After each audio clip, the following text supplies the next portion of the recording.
شروع کرتا ہوں اللہ کے نام سے جو بڑا مہربان نہایت رحم کرنے والا ہے۔ السلام علیکم دوستو، welcome on S G A stories. دوستو، حضرت داؤد علیہ السلام اللہ کے برگزیدہ نبی اور رسول تھے۔ انبیاء کرام میں حضرت آدم علیہ السلام کے بعد حضرت داؤد ہی وہ پیغمبر ہیں جنہیں قرآن کریم نے خلیفہ کے لقب سے نوازا۔ قرآن کریم میں ارشاد باری تعالیٰ ہے، اے داؤد، ہم نے تمہیں زمین پر خلیفہ بنا دیا ہے، تم لوگوں کے درمیان حق کے ساتھ فیصلے کرو۔ حضرت داؤد علیہ السلام کے زمانے میں ایک سادہ لوح اور نیک دل آدمی تھا۔ وہ محنت اور مشقت کرنے سے دور رہنا چاہتا تھا۔ اپنے مقصد کو حاصل کرنے کے لیے دعاؤں پر اکتفا کرتا، ہر روز ہر وقت دعا کرتا کہ اے اللہ، میں غریب اور بے سہارا ہوں، تو میری مدد فرما اور مجھے غیب سے رزق عطا فرما۔ میں محنت کی اذیت سے بچنا چاہتا ہوں۔ اس کی غربت و افلاس سے اس کے پڑوسی اور جاننے والے واقف تھے۔ وہ حیران تھے کہ یہ کیسا شخص ہے جو بغیر ہاتھ پاؤں چلائے کھانے پینے کی اشیاء طلب کر رہا ہے۔ اس کی کاہلی اور سستی کی داستان ہر انسان کے کانوں تک پہنچ چکی تھی۔ لوگ اسے حضرت داؤد علیہ السلام کی مثالیں بھی دیا کرتے تھے۔ دیکھو، پیغمبر خدا ہے لیکن پھر بھی محنت کر کے کھاتا ہے، لیکن آپ ہیں کہ دعاؤں پر اکتفا کیے بیٹھے ہیں۔ لیکن اسے کسی شخص کی پرواہ نہیں تھی۔ وہ دعاؤں کے ذریعے اپنے حالات بدلنے کا خواہش مند تھا۔ ایک دن ایسا بھی آیا جب اس کی دعا مستجاب ہو گئی۔ وہ دن اس کے لیے خوش نصیب ثابت ہوا جب ایک گائے دروازے کو دھکا دیتی ہوئی اس کے گھر میں داخل ہو گئی۔ اس کی خوشی کا ٹھکانہ نہیں تھا۔ ڈھیر سارا گوشت اس کے پاس چل کر آیا تھا۔ اس نے فوراً ہی گائے کو قابو میں کیا اور اس کی گردن پر چھری پھیر دی اور قصاب کو بلا کر اپنی پسند کی بوٹیاں بنوا لیں۔ ادھر گائے کا مالک گائے کو ڈھونڈتا گلی کوچوں کی خاک چھانتا وہاں آ گیا۔ دیکھا کہ گائے تو کٹ چکی ہے اور کسائی گوشت بنا رہا ہے۔ گائے کی یہ حالت دیکھ کر اس نے گریوزاری شروع کر دی۔ روتا جاتا تھا اور دل خراش آواز میں اسے برا بھلا کہہ رہا تھا، تو نے یہ کیا غضب کیا؟ تیرا بھلا کیا حق تھا کہ تو اسے مفت کا مال سمجھ کر ذبح کر دے؟ وہ شخص غصے سے بولا، تم خام خواہ شور کر رہے ہو، میری برسوں کی دعا پوری ہوئی ہے اور گائے میرے گھر آ گئی۔ گائے کے مالک کو اس کی احمقانہ باتوں پر غصہ آ گیا اور وہ اسے حضرت داؤد علیہ السلام کی عدالت میں لے گیا۔ پہلے گائے والے نے پورا واقعہ بیان کیا، اس کے بعد اس معصوم آدمی نے اپنی صفائی پیش کی۔ وہ کہنے لگا، حضور، میں چور اوچکا ہرگز نہیں ہوں۔ میں اپنی بدحالی پر ہر دم اللہ کا شکر گزار رہا۔ اب جب کہ مجھے رزق حلال بغیر کسی محنت کے حاصل ہو گیا تو میں نے اللہ کا شکر ادا کیا اور اسے ذبح کر دیا۔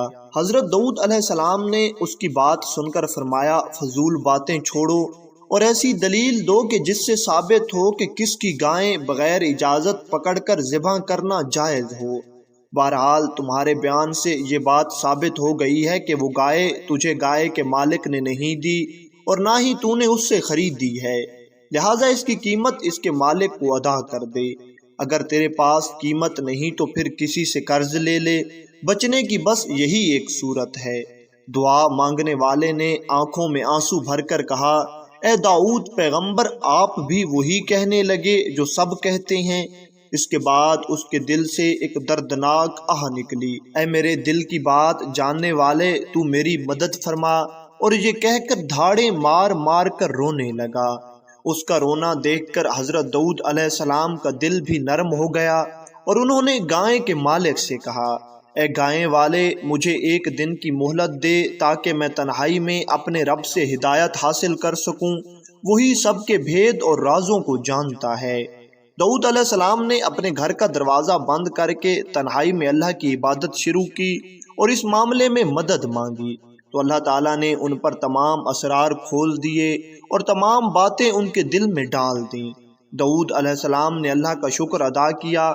اگلے دن آپ نے ان دونوں کو بلوایا۔ گائے والے نے آتے ہی دعا مانگنے والے شخص پر چیخنا چلانا شروع کر دیا، غضب خدا کا کہ پیغمبر کے عہد میں مجھ پر ظلم ہو رہا ہے۔ میری گائیں کو دن دہاڑے پکڑ کر ذبح کر دیا، پھر اوپر سے روتا ہے اور خدا رسی کا فریب دیتا ہے۔ اے داؤد، کیا یہ جائز ہے کہ میری گائیں اللہ مجھ سے پوچھے بغیر اسے دے دے؟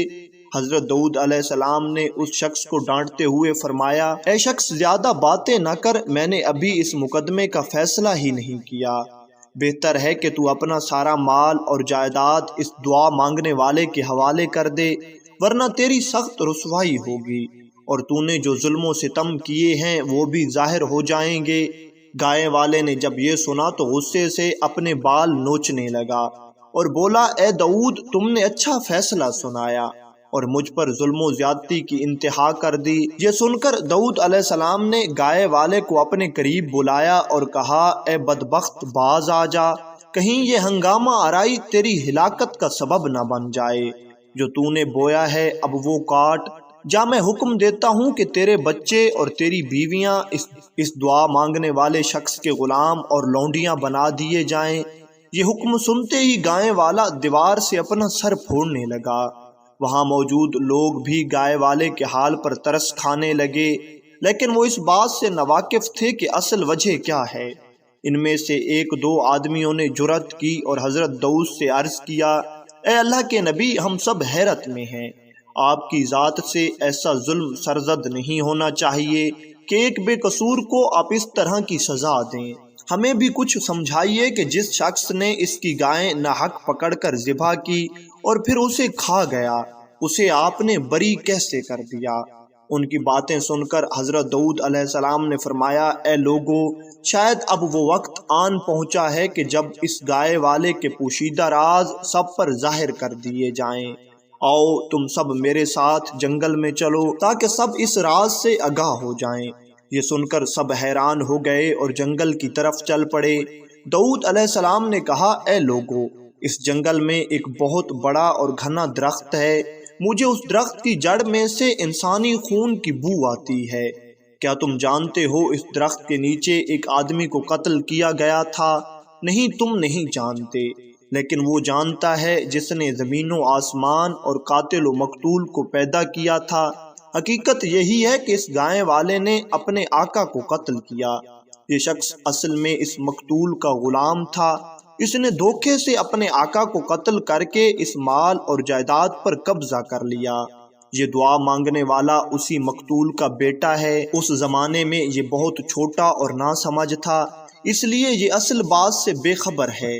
اللہ تعالیٰ نے اب تک گائے والے کے ظلم کو اپنی صفت ستاری کے صدقے میں دنیا سے پوشیدہ رکھا ہوا تھا، لیکن اس بے رحم اور سنگ دل شخص نے اپنے مقتول آقا کے کم سن بچوں پر ظلم و ستم ڈھانا شروع کر دیا۔ ان سے سب کچھ چھین لیا اور یہ بچے دانے دانے کے بھی محتاج ہو گئے، اور اب ایک معمولی گائے کے لیے یہ اپنے آقا کے بیٹے کو لان تان کرتا ہے۔ اس نے اپنے گناہ کا پردہ خود ہی فاش کیا، ورنہ شاید اللہ اس کا پردہ فاش نہ کرتا۔ یاد رکھو، ظلم ہمیشہ روح کی گہرائیوں میں چھپا رہتا ہے، لیکن ظالم اسے خود ہی لوگوں پر کھول دیتا ہے۔ حضرت داؤد علیہ السلام جب ان لوگوں کے ہمراہ جنگل میں اس گھنے درخت کے قریب پہنچے تو انہوں نے حکم دیا کہ گائے والے کے ہاتھ اور پاؤں باندھ دیے جائیں۔ پھر اللہ کے پیغمبر نے گائے والے سے فرمایا، سن، تو نے اس دعا مانگنے والے کے دادا کو قتل کیا تھا اور اس جرم کی پاداش میں اس کے باپ کا غلام بنا دیا گیا۔ پھر تو نے موقع پا کر اس کے باپ کو بھی قتل کر دیا اور اس کے مال و دولت پر قبضہ جما لیا۔ تیری بیوی اس مقتول کی لونڈی تھی، اس نے بھی اپنے آقا سے نمک حرامی کی ہے، لہٰذا اب جو تیری اولاد اس لونڈی سے ہے وہ سب اس دعا مانگنے والے کی ملکیت ہیں۔ تو نے شرع کے مطابق فیصلہ مانگا تھا تو میں نے شرع کے مطابق فیصلہ سنا دیا۔ تجھے یاد ہے کہ تو نے اپنے آقا کو کس بے رحمی سے قتل کیا تھا، کس بے دردی سے اس جگہ پر انہیں مارا تھا، اور اس نے تیری کتنی منت سماجت کی تھی، لیکن تو نے اپنی بے رحمی اور صفاکی کا مظاہرہ کرتے ہوئے اسے چھری سے اسی طرح ذبح کیا تھا جس طرح اس دعا مانگنے والے نے تیری گائے کو ذبح کیا ہے۔ پھر تو نے وہ چھری راز فاش ہو جانے کے خوف سے گڑھا کھود کر یہاں دفن کر دی تھی۔ اے لوگو، یہاں زمین کھودو، اس کے آقا کا سر اور چھری دونوں یہاں دفن ملیں گے، اور ثبوت یہ ہے کہ اس چھری پر اس کا نام بھی لکھا ہوا ہے۔ حضرت داؤد علیہ السلام کے کہنے پر جب وہاں کی زمین کھودی گئی تو وہاں سے ایک کھوپڑی اور ایک تیز دھار لمبی چھری برآمد ہوئی۔ اب تو گائے والا تھر تھر کانپنے لگا، اور اس نے داؤد علیہ السلام کے پیروں پر گر کر اپنے جرم کا اعتراف کر لیا۔ لوگوں پر سکتے کا عالم تھا، کیونکہ کوئی ایسا نہ تھا جس نے اللہ کے پیغمبر کی طرف سے اس فیصلے پر بدگمانی نہ کی ہو۔ سب لوگوں نے عرض کیا، اے داؤد، ہماری گستاخی معاف فرما دیں۔ آپ نے اپنی زبان سے جو فرمایا تھا اس پر ہم نے اعتبار نہیں کیا تھا، بے شک آپ ہی سچے تھے۔ حضرت داؤد علیہ السلام نے سب لوگوں کو معاف کر دیا اور گائے والے کے بارے میں حکم دیا کہ چونکہ اس کا جرم ثابت ہو چکا ہے اور یہ قاتل ہے، اس لیے شریعت کے فیصلے کے مطابق اس سے قصاص لیا جائے گا۔ چنانچہ اسی چھری سے اس کی گردن اڑا دی گئی۔ اس کے بعد حضرت داؤد علیہ السلام نے فرمایا، بے شک اللہ حلیم ہے اور وہ گنہگاروں سے درگزر کرتا ہے، لیکن جب ظلم حد سے بڑھ جاتا ہے تو پھر وہ ظلم کو فاش کر دیتا ہے اور ظالم کو اس کے انجام تک پہنچا دیتا ہے۔